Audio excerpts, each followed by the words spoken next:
Hi, Sophia. So I apologize for this document not getting to you sooner. It has taken a bit of a few tries to find the right recording system and overlap it correctly for you to get the content. But I just really wanted to briefly describe and go into how to create artwork for your project. I understand that it's a little late, and part of that's on my part. So I believe that an extension for you is is in order, and I'm more than willing to extend that to you if you would like to move forward with creating artwork, individual artwork based on this template. So speaking of the template, I'm just working in Illustrator CS6, I believe. I think it's similar to, if not what you have available within school. I'm currently working on a Mac using a PC keyboard. So all of the quick keys, I believe, if you were to use a PC, would be Control and then the key. And for Apple, I believe it's Command and whichever key. So just to get that out of the way. As you can see, I have opened a workspace. And within that workspace, I have an image of an iPhone, which is actually the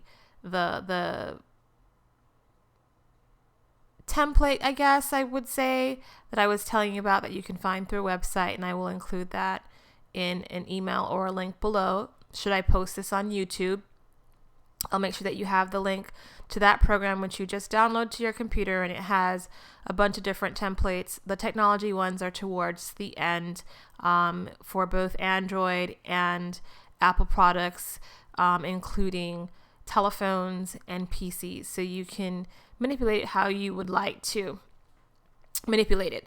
And that should be pretty self-explanatory, or, you should be able to walk through and kind of figure out or play with that rather quickly. So that is what I have over towards your left and my left as facing the screen. On the right side of the screen, I have a template of the iPhone 6 phone cover, which I traced from an image similar to this.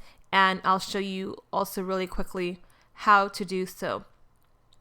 On the bottom, I have one piece of artwork that I opened up within the program that was saved as a JPEG, and I didn't have an issue in terms of it being imported into my workspace. Now, there are a few things that you can do, particularly with PC and Mac. That's obviously a little different, but I just really want to, using the Mac, and again, even on some of the school computers, it's a little bit more accessible, and some of it is not. On your personal computers, you can just drag and drop things, mostly in Mac devices versus PC, where you can open things, or you have to open things. You can probably drag in both, but Mac is certainly more compatible with that.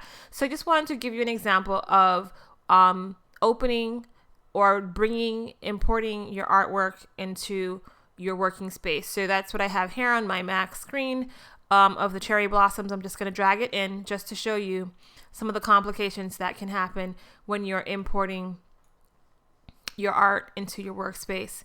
If you notice, I have a rather big file, which is good. It's kind of what you want. You want a larger file almost than what you're working with that has great quality, or is of good quality. You don't want a smaller file, because as you enlarge it, it will become more pixelated. So this I can decrease and the quality will maintain. But as you notice, I have this X bar kind of going across the artwork, which basically means that the Illustrator program is interpreting this as multiple layers. So if I wanted to work with this right away, I would be unable to. I have to flatten the image so it becomes basically one JPEG, even though you see JPEG over here because I dragged it in, and I basically dragged it from a website using Chrome, as you can see, and I directly dragged it to my desktop, and then the next step would be to drag it to my workspace. So I have this X bar. Long story short, I need to get rid of that. So you need to move up to File. And sometimes I scroll through a few of them. I need to be within the program.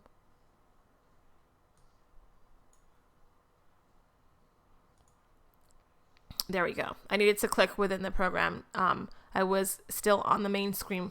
So I believe it's Edit or File. Sometimes I have to go through the motions. So actually it's Object, and this is where you'll be working with for this tutorial a lot, and for working within your projects.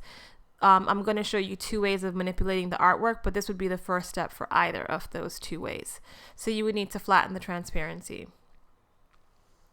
And it wants to basically ask line quality. Essentially, I believe if you were to change these, right, these would automatically change as a result. So the best thing to do is to keep it on medium resolution. Usually 300 points is more than fine, and many times medium resolution is a default. So I just leave it there, also because your file won't be as large. Many times when you're working with these art components and a series of them, it can certainly weight down your file and take up memory. Okay, so I just hit OK, and as you can see, that X bar is gone. That's just one of the first things to do to clean up that you need to address before you work within the art. So I'm just going to move this guy over to the left a little bit. I'm also going to shrink it proportionally, which is basically using the selection tool. I'm going to grab one corner while hitting Shift and shrink it. What that does is it shrinks it proportionally. I'm going to Command Z, or twice. If you were to, and you can do this from any point by hitting Shift. I just like to work with the corners mostly. But if you were to reduce it from top to bottom or left to right, vertically or horizontally, you notice the image is warped and it is not within proportion of, it doesn't maintain the integrity of the original image. So you can certainly play with that if that is something that you desire, but I like to just keep the integrity of the artwork for initial, while I initially work within it. So I would just shrink that down and kind of leave it there on the side. Now, the next thing I want to address is kind of going back to one of my beginning statements, which was creating these templates. And also what I also mentioned was that there are 2 ways to approach creating artwork. So I'm going to show you how to create a template really quickly of something that you want to, even for future use, or something that will go back to the lesson itself. And I also want to address 2 different ways of creating the artwork. Now, what I taught as a class, I'm not sure if you were there, was the creating patterns with your image. And what I didn't teach for a whole class was using a masking tool to create artwork. So that'll become a little bit more clear as I go into the phases. But before I do that, I'm just going to show you how to quickly trace an object, should you want to do that by creating other templates or for future use. So this is basically the same concept again, how I got the iPhone case cover. I had an image of an iPhone 6 and I imported it and I traced it. So I'm going to show you with this particular phone how to trace the outer shape of it. For whatever reason, you can apply it to other things, and it basically is how I executed this. So one of the first things that you want to do when you're tracing something, or you're trying to mimic the form and shape of an item, is you want to lock that object into place so it doesn't move around, and you can have free reign to really create your image without any interference. So you want to select it again using your direct selection tool, and you go to Object, Lock, Selection. And now you notice it can't move. This guy can still move up and down, left to right, but this particular item is now immobile. So for tracing, I use the pen tool, and luckily in Illustrator it gives you many different guides, and you don't necessarily have to be a pro at this. This is essentially what people do in order to create flats that you also have on WGSN style site.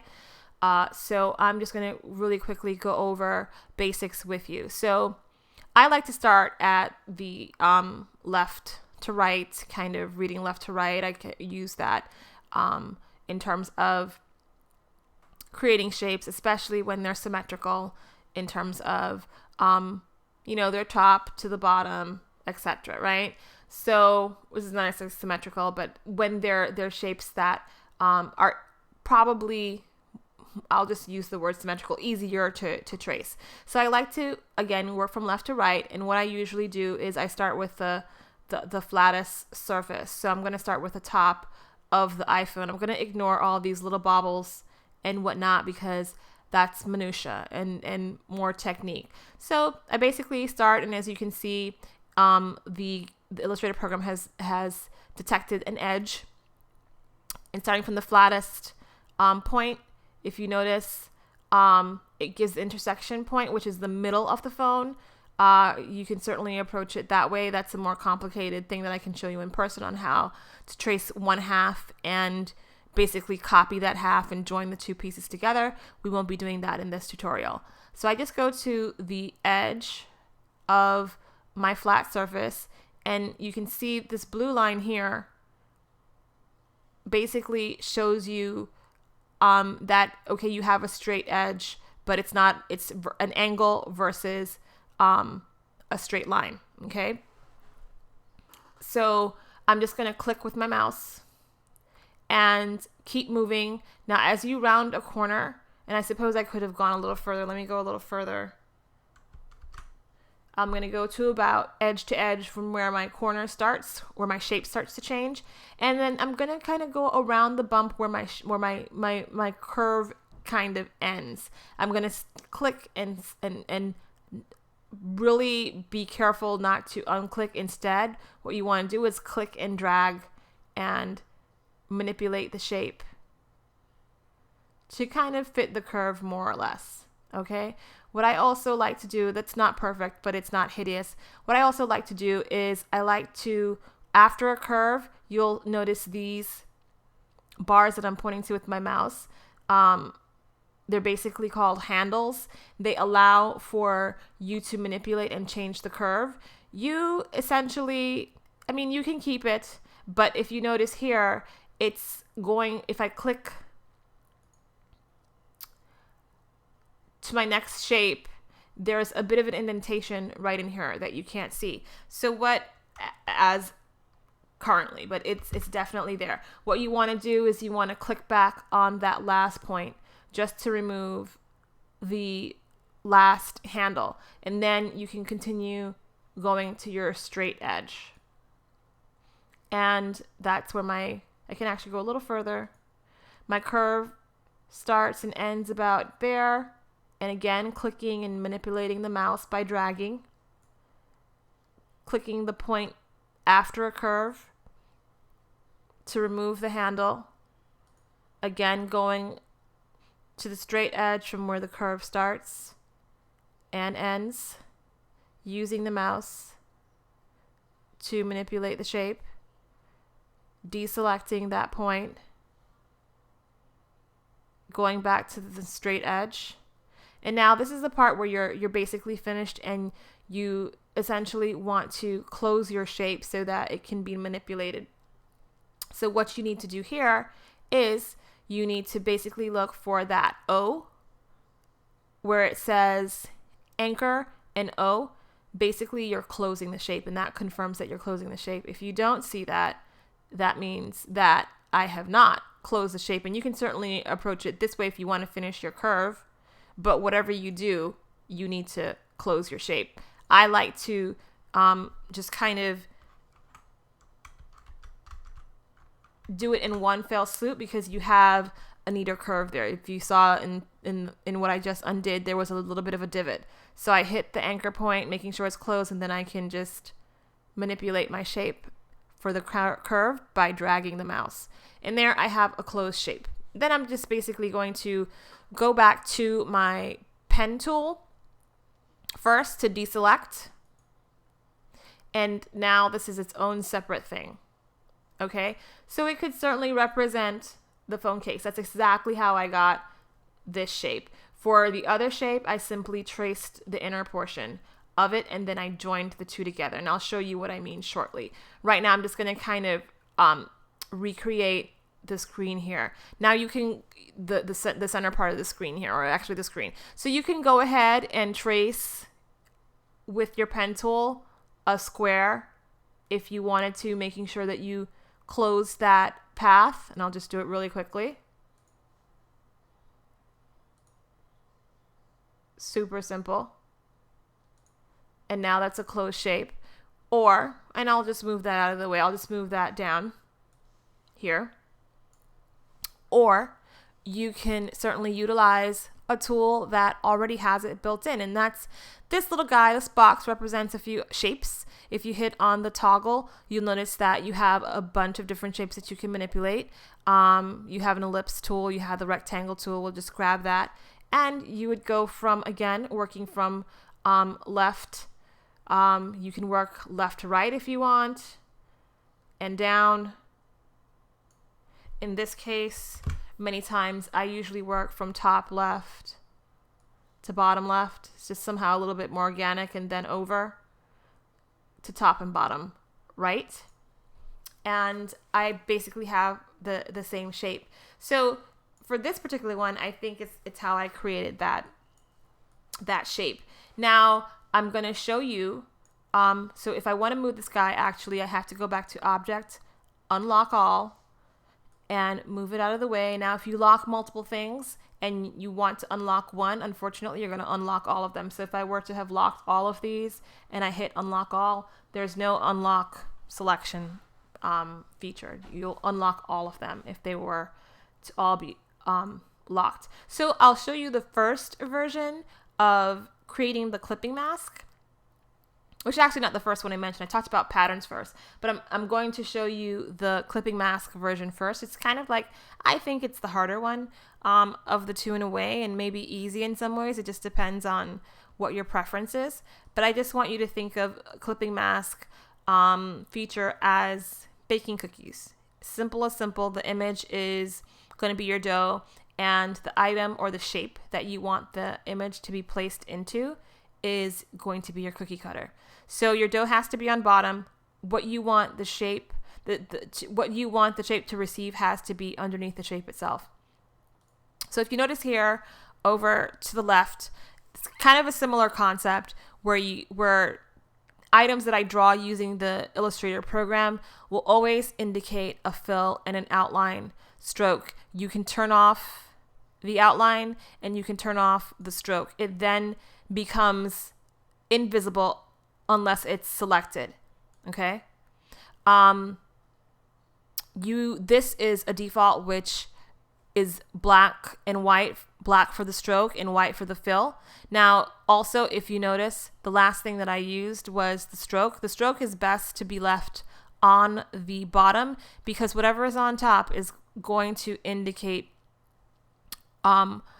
where is going to receive color. Okay, and that's a whole separate thing that I'm going to go back to.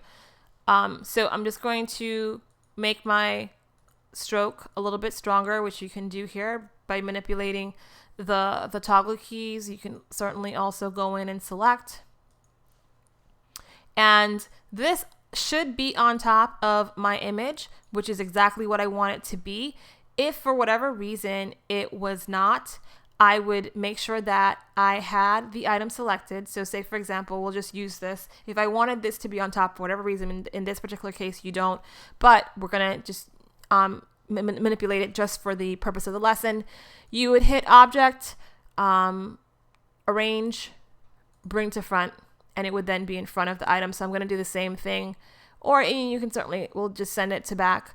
I can either bring this guy to front or send this guy back. So I'll just send this guy back. Object, arrange, send to back. So now what I need to be on top rather, is in fact on top. Now you can move this around to figure out where you want your pattern to be. Maybe you want all cherry blossoms. Maybe you want a little blue, right? So you can maybe want a little bit of a balance of both. So the thing is though that you don't want the shape that you're placing the art in to extend the art itself, okay? You want it to basically be art from edge to edge. So the art should be larger than the shape or extend past the outer borders of the shape, okay? It could be perfect to size of the shape. You just want to make sure that you have a little bit of an extension on the top and bottom. So after we get what we want arranged and we're happy, we can just select both of them, and using again your selection tool, I like to just grab corners. It grabs all of the artwork and all of the items, just making sure that when you create a square by clicking and dragging, that you hit the two corners of both the shape and the artwork. Now you can see that everything is completely selected. Then you're going to use a quick key, which would be Control 7 or Apple Command key 7. So I'm hitting my Apple Command key 7. And as you can see, now that artwork has been placed into my cookie cutter, or I've basically cut out the shape of the dough that I wanted with my cookie cutter. So now I have my cookie shape, if we're staying with the analogy. And that's pretty much it. I can place it onto my artwork that I want to use. If I were happy with this, I would want it to combine with I have an existing one in here. That's why it's a little different. But let's say, for example, there was nothing behind here, or I'll even address that. We'll just completely, whoopsie. I need to double click until just the item that I want to remove is selected. Backspace or delete. And now I have my new art that I'm going to place in the center of my phone. It's my quasi application. And as you can see, they move independently of one another. So I don't want that. So I need to basically make them move together. You can also manipulate things using your arrow keys for movement up and down, left to right, with slider movements than using your mouse. So after I have it situated exactly where I want to, I can do a little better. So I'm going to go over a smidge. That's about as good as it's going to get. And again, from a corner, I just select both items. You can see that the art is selected, or the new shape is selected, as well as the object. And then I can right click and hit group. I believe there's a key for group. I think you can do Command G, yep, or Control G, but you can also right click and hit group. So now these items are moving in tandem with one another. Same thing here. Let's just, well, actually, before we even get to that, let's do something else.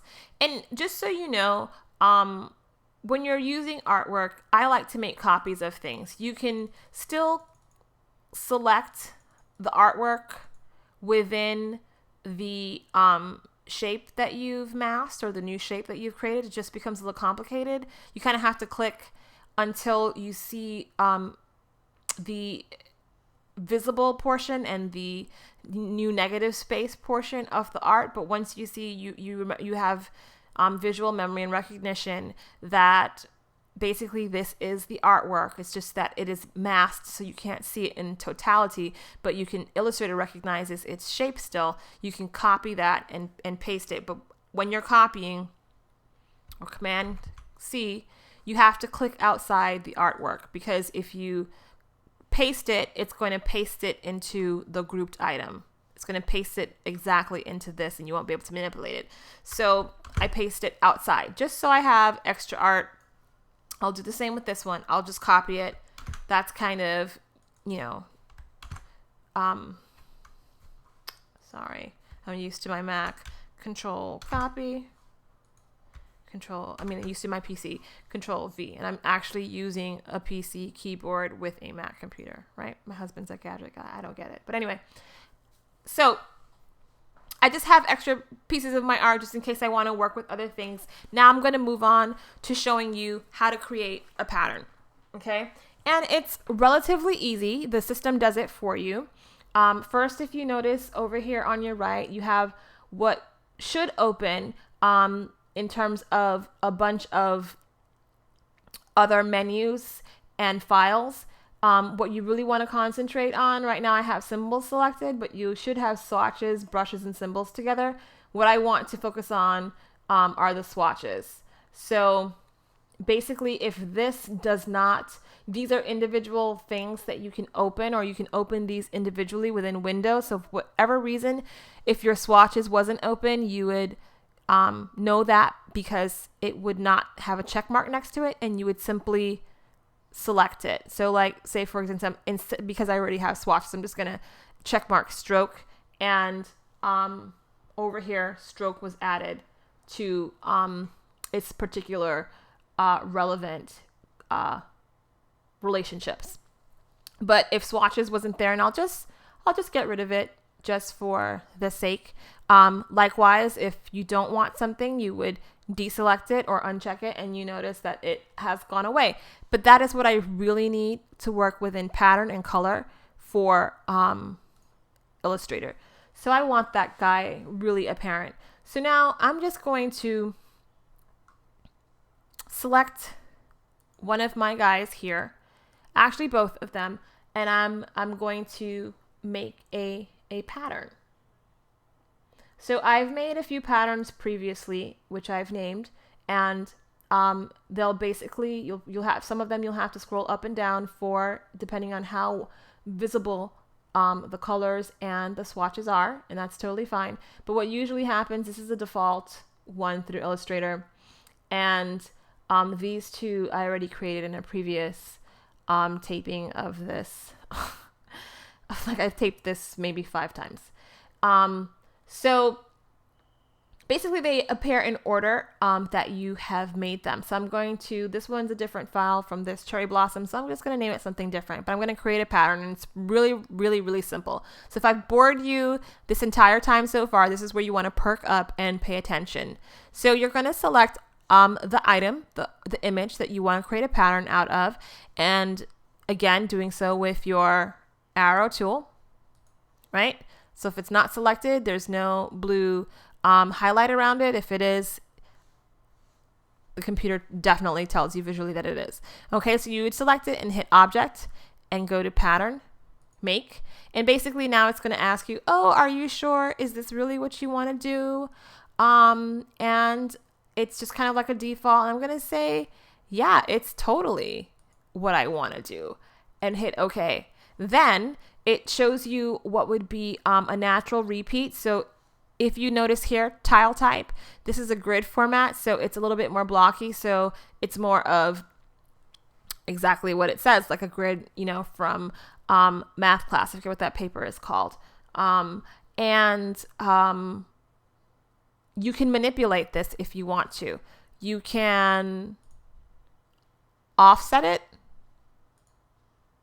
right? Where things don't appear exactly underneath one another. You can manipulate how much you want to. So this is at 1/2. You can decrease to 1/4. You can increase to more. You can also do brick by column, right? You can play here. The only thing that I want to caution, working with the grid is a little easier for now, because you can manipulate the scale of it after you've created the pattern. With the other ones, it's a little bit more difficult. You kind of have to have the right scale. So if you wanted something bigger, you would have to make it bigger before you change it to a pattern. If you wanted it smaller, you'd have to make it smaller before you change it to a pattern. So this places it into a hexagon shape. I have no idea. Again, I kind of stick with with the basics, which is usually the defaults. Okay. You can also change the name. You can leave it as new pattern. But again, if you're creating multiple, patterns that look alike, and when they get in this little box, they're so reduced and shrunk down that you may not be able to tell them apart. You may want to name them. You may want to name them exactly how you have them named here, but also, something specific, like you may want to just have them speak to each other just so you are 100% sure that you are naming it correctly. So I'm not going to do that in this case because I already have a file that I've named here, Cherry Blossom. So I'm going to call it, well, maybe I'll use Cherry Blossom, but I'm going to call it Cherry Blossom 2.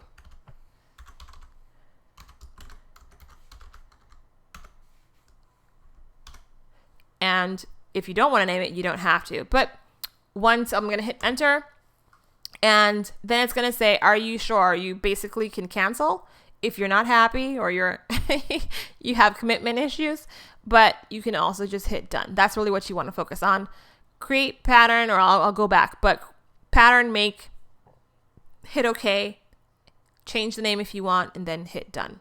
Okay. So it's automatically going to send it into the pattern box. So now I want to fill maybe a couple things with a few patterns. So as you notice, I have this pattern here. I already did my due diligence of going ahead and making the pattern. So I'm just going to select this object here, and then I simply click the desired pattern. And as you've noticed, looking over here, that shape is now filled with the pattern. And Illustrator recognizes it as a filled pattern because I put it into the Illustrator system, versus masking it where it won't really recognize it within this box. It won't recognize it within the system. It just is a JPEG that you've masked into a space. Now, I can manipulate the stroke of this. I can go down, I can go up, whatever you want. You can make it finer, right? You can make it even heavier, which is a little obnoxious. You can certainly change the color of the outline, whatever you want to do. Okay, so I'll just leave that like that for now. And this is going to be a little hideous in terms of stylistically, maybe not. It could be actually kind of cool, but I just want to drive home a point. So the pattern that I just made, I'm going to place into this square, which is my Cherry Blossom 2. And as you notice, this is actually a good lesson. Remember, as I said before, whatever is on top is going to, the last thing I clicked and whatever is on top is going to adhere to the action that I'm telling it. So if, for example, your outline gets your pattern, you definitely don't want that. You can't even tell what it looks like. It's really maybe not that cool. Maybe it is, but you have an empty space. So I can easily flip it. I can send the pattern to the fill area, and what was in the fill area to the outline. The only issue there is that the fill area was white, so my outline stroke now becomes white, which is essentially invisible. I can go ahead and, while it's still on top, go ahead and select black, and that solves that. But again, I like to make sure that I click my fill area so that my fill area is always on top. Okay, so now I have filled my two items with pattern, and I want to group them together, and all I need to do again is select them both, right click, and group. And that's essentially the lesson. It's really not that complicated. I'll show you again how to create a pattern. I'll just use this guy. You select it, go to object, pattern, make. Are you sure? Yes, I am. I'm going to change this slightly to brick just to drive home a point. I am going to go for something a little less and call this Jungle Quarter Drop.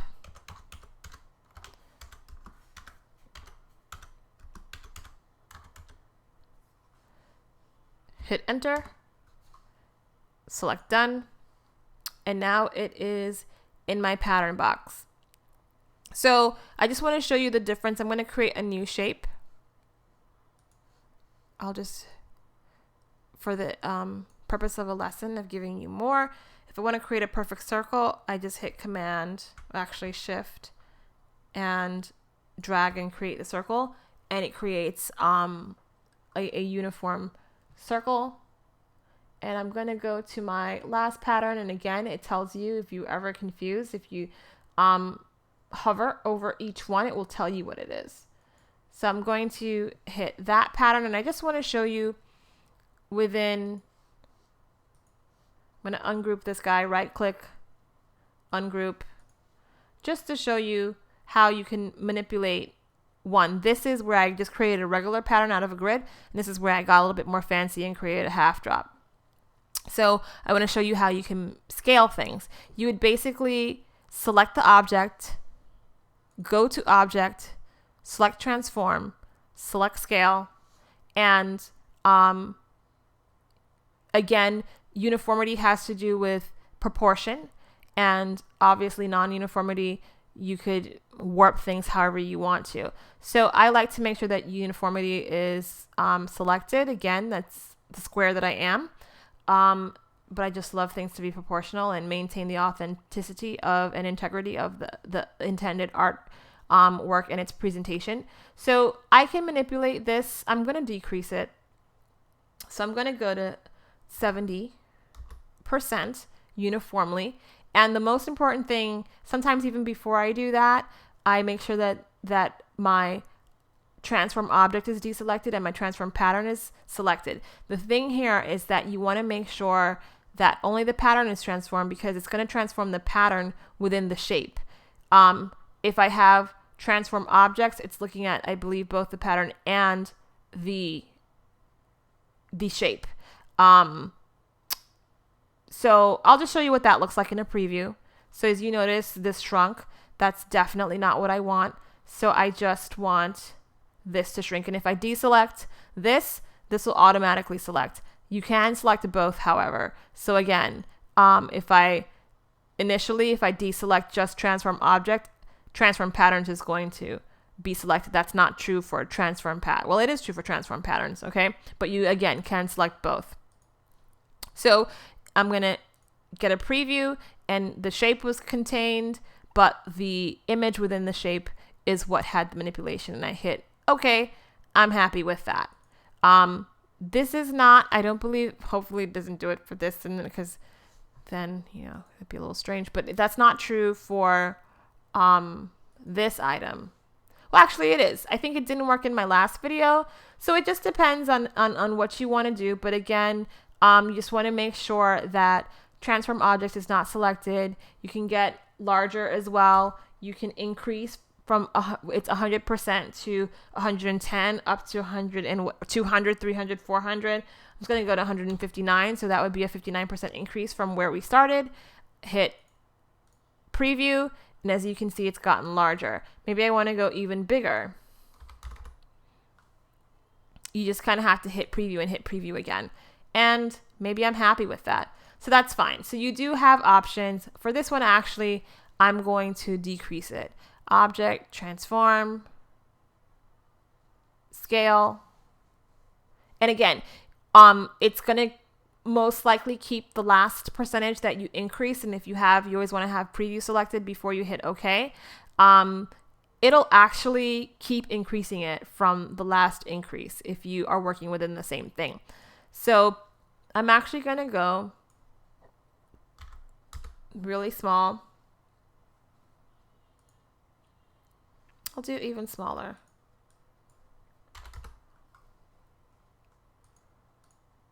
Just to show you that you can still see that half drop pattern, and it makes it a little bit more camouflagey. And if that's what I'm going for, that's even perfect. I can totally see a jacket in this. And you hit OK, a perfect sports jacket. And that would be pretty much the end of the tutorial. Now again, this shape, I'm going to send you these, but this shape is again connected to this shape. If I want to undo that, I just right click, and actually I have to select both of them. I just select them and hit ungroup. Okay. I like to keep things in a group, and you just keep on clicking until you just isolate that one thing that you want to manipulate. Okay. And that's pretty much it. If you have any questions, feel free to email me. I know you're not going to be here week 9. I believe you are a senior. So, presenting week 10. So just, keep in contact. I actually haven't been on email. I'll be on email tomorrow. It's actually Wednesday night or early Thursday morning. So I'll be on email today. If you have any questions, please let me know. So I'm just going to possibly place this on YouTube. Also, I'll include the link of where to get this, and that should be everything. All right. Thanks so much for listening, Sophia. I know this was a bit long, but you can file it in the trash if you want to, or put it somewhere where you can utilize it again and again for future use. Have a great one. Bye-bye.